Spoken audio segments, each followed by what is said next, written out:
Dear Rentals Club members, I'm now joined by Tomas Grizas. Tomas is in Vilnius, Lithuania, and he's the manager of Houseys.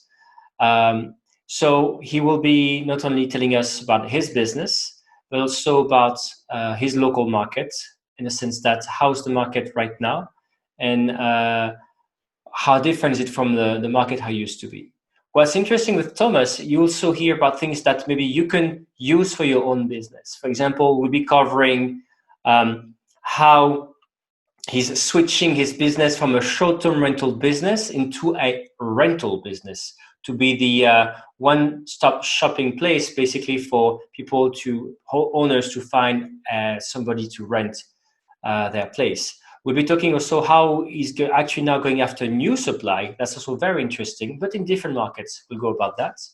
Also, we're talking about a very interesting topic. We all know as property managers, staff is very important in the moment.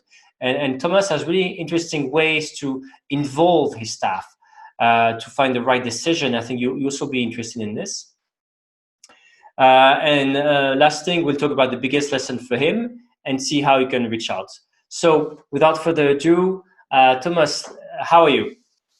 I'm good. Hi, Thibaut. Hi, all the lovely audience of Rental Scale Up.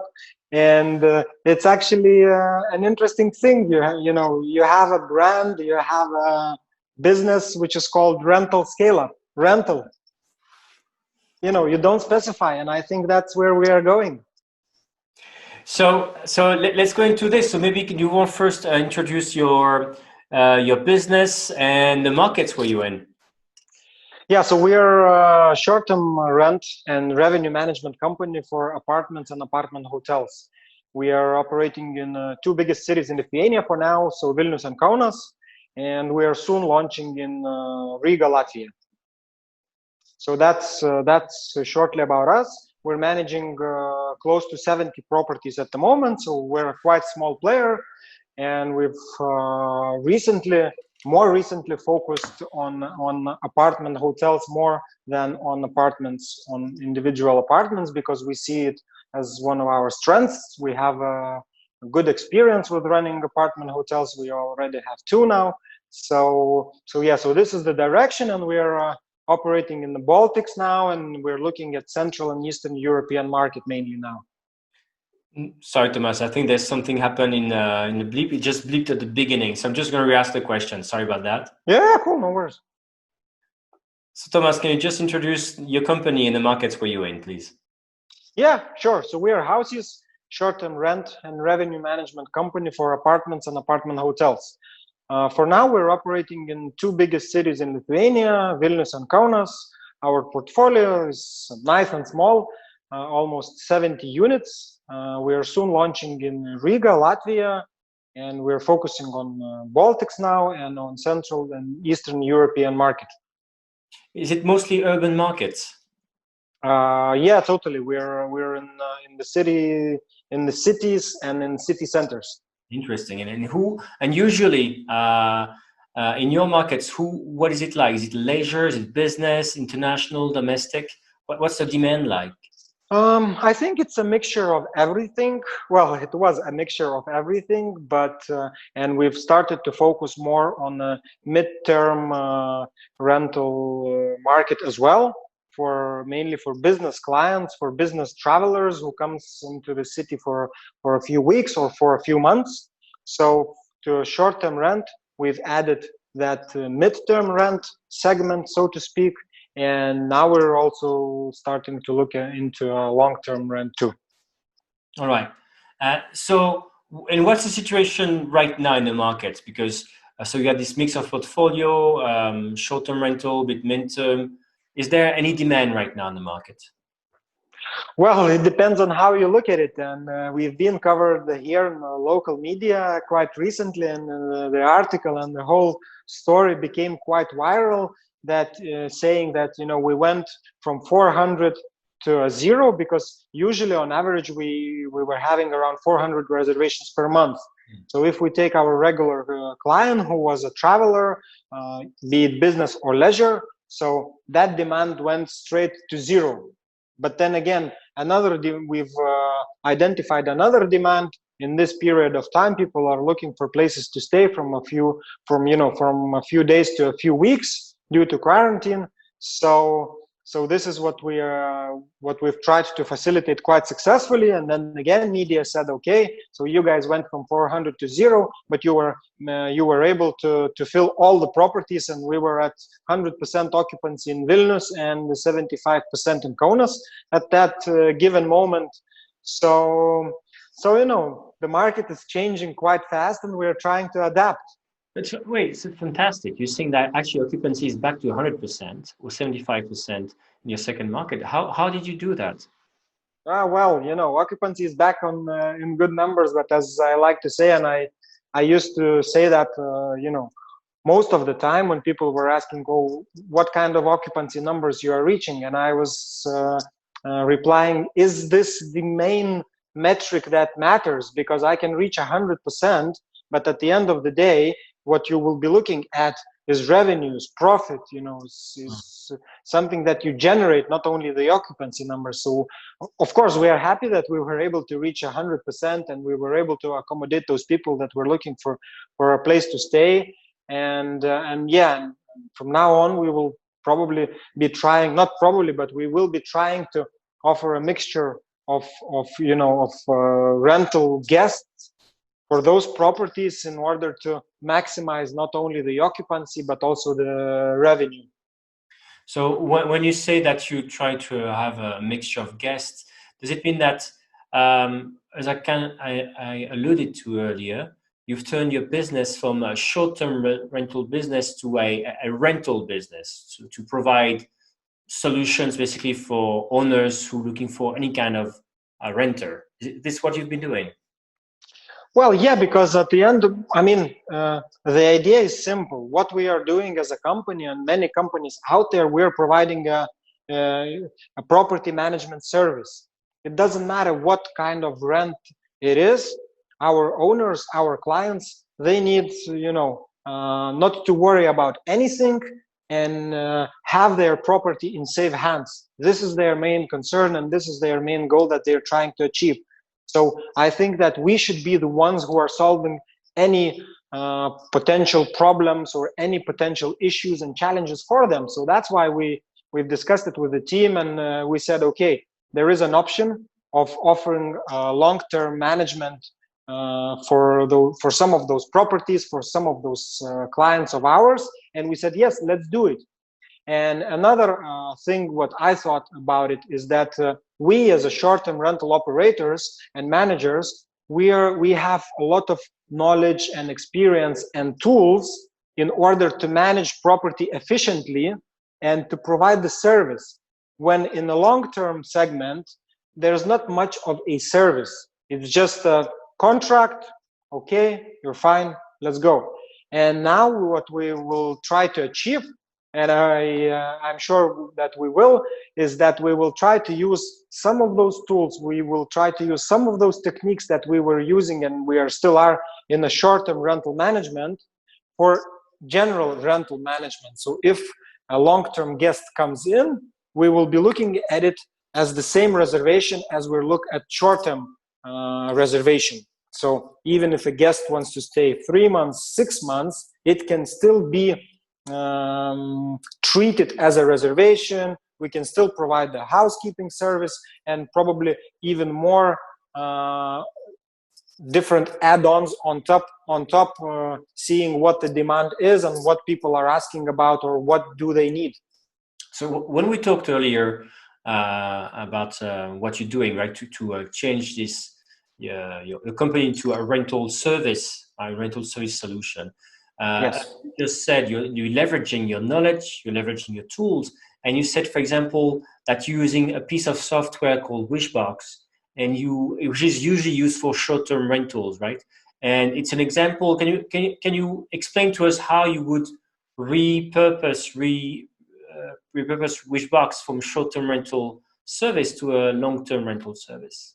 So let's probably step back a little bit, yeah, and explain to the audience what, for example, Wishbox is. Wishbox is a brand, but if we look at what kind of service it provides, it's a so-called guest experience tool, right?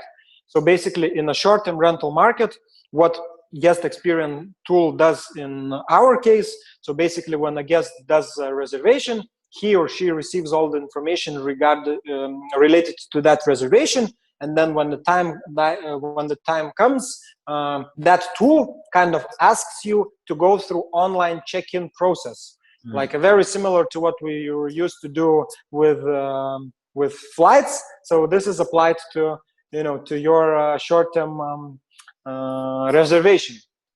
So basically, a guest can do the check-in, can fill in their details once again, so we would have them and we can reach them directly, can upload their documents, they can sign the contract, they can do quite a few more things that the platform, that guest experience tool can offer. So for example, we haven't had such a requirement as providing your ID. But if we talk about longer term contracts, right, and the contracts that come, that the reservations that comes, for example, through our through different channels than Airbnb, and that are not so secure, so to speak, so it's about making sure that the experience for the guest is smooth, and that everything on our end, on the end of the property owner, for protecting it, for making sure everything is in place, can be automated, can be online as much as possible. So basically, you should be able, I think, to rent an apartment for longer term, or even for a long term, having a phone in your hand. While now it's quite far from that, so we will see how much can we come closer to this ideal scenario. So that's for your urban rentals in a way, or existing supply, being able to tell your homeowners, hey, I still have a solution for you, and I can leverage my know-how, I can leverage my tools to find someone, and to handle the whole process and the workflows. That's very interesting. Something we talked about a bit earlier as well is that you are also right now going after new supply, which could be surprising for people who say, wow, for the moment my focus is just to try to have to survive, or to have some guests in my current supply. So why are you going after new supply, and where? Well, first of all, I'm a big believer that efficient property management will become even more important, especially after everything that's happening in the world right now. And another thing is that I don't think that the world will stop, and we will be traveling, and we will be looking for accommodation. We will be looking for nice places to stay. So I think this is a good time to get ready. And talking about new supply, I've looked at, basically I took some time to think about what can we do, what our strengths are, and what can we offer to the market. And I thought that, well, the travel that will resume the first, I think, will be the local one. We don't want, I'm a big fan of traveler, give me a time when I need to be at the airport and I will be there, even if it's today.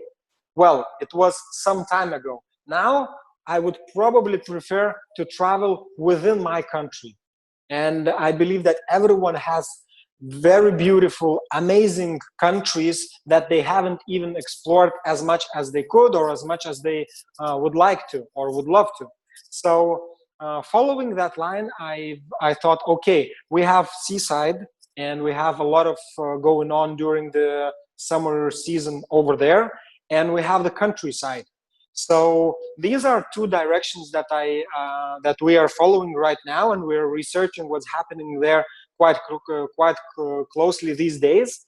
And we're hosting a webinar next week for all the short-term rental managers, and be it an individual person, or be it a management company, because we think and we see that, for example, at least in Lithuania, in the countryside, in the seaside. Tools are not there yet. Technology is not there yet. People are still managing it somehow through calls and so on. And I think that it will become, as I said, more and more important, efficient property management, because that saves you time, and at the end of the day, that allows you to earn more. So why not to do that? So in order to kind of spread the word, we're hosting a completely free webinar, and I think it will be a series of webinars for people who are in different parts of this of our country, and that can benefit from what we know, and we don't mind sharing. So this is, and going to the supply thing that you've mentioned, I think that at some point it might convert, and it will convert, I'm sure, into clients of ours, because people will think, okay, I was managing a certain amount of properties for some time, and I don't know, this is not my core business, or I want to do something else, and I would like to give it to someone. And then if we'll be able, if we'll have that offer on the market at that given moment, we will be taking a management, be it only online management or be it full management from them. So this is kind of a bigger picture in a nutshell. It is interesting as well, because this I talked. It's also part of this video series. There's Andrew McDonald from Bali talking about him, for example, also extending his property management right now by going to resorts. So in this case of Bali, basically, it means people who have a certain number of villas, but they're not super good at Airbnb, for example, not super good at getting bookings online from Airbnb. And he's like, I'm going to handle that for you. And right now, he basically went to their listings in Airbnb, and he saw that these ones were not doing well. And he's able actually to propose to these bigger players, so like basically smaller property management company in a way, he's able to propose his services, and at a moment where they need someone. So it's interesting as well, because basically what you're doing, not only going after vacation rental owners, maybe people who also have like a few properties and they don't know how to get the bookings. Yeah, I think it's how we look at it and how we position ourselves in the market is that what we help people with. So first of all, it's online onboarding. So basically people come to us and say, well, I have 2 apartments and I have, 2 profiles on Airbnb. What should I do next? And there are so many things that they need and they can do next. And some people choose to find out that on their own, and some people come to us and say, well, guys, I know you can help. So this is one thing. Another thing is that we're also looking into so-called online management. So basically we will be more than happy to onboard clients that will take care of their properties or of the property management by being there, by being what we say on the ground, and having a close look after everything, while we will be where we are, remote, but we will be in charge of all the online management. And I think this can then evolve into managing, and I'm a strong believer that it will evolve into a management of properties all around the world, because for us it doesn't matter where the property is. There are certain standards, there are certain procedures. As mentioned, there are guest experience tools. We're trying to lower the guest tickets, what we call, so because if a guest doesn't ask any questions, that means that their experience is as smooth as possible. So we're trying to lower that number as well. So I think that it's market is definitely shifting. It was shifting, and this what's happening now in the world is just pushed it way to change way quicker.